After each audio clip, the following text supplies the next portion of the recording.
مورنینگ ژاپنیز یا گود مورنینگ باربل یا همون سلام ژاپنی. این حرکت بسیار عالیه که من پیشنهادش میکنم. حتما بعد از تمرینتون این انجام بدید. بعد از روزای پا، روزای ددلیفت، حرکت بسیار عالیه که پشت پای شما، فیله کمر، عضلات سارینی رو درگیر میکنه و خیلی عالیه.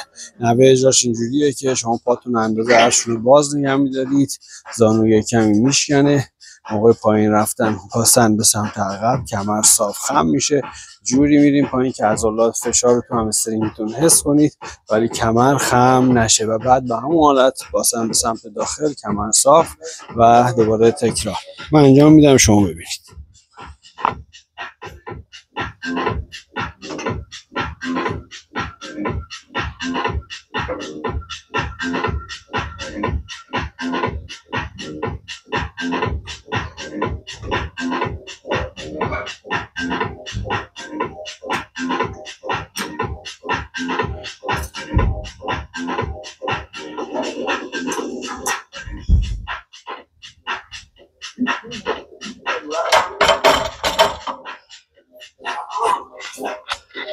توجه داشته باشید که تو پایین رفتن، بالا اومدن و کنترل داشته باشید، کمر قوس پیدا نکنه، نفسگیری داشته باشید و امید خدا میتونید با این حرکت یه فیله کمر بسیار قوی داشته باشید که بتونید لیفت و اسکوات های خیلی خوبی انجام بدید.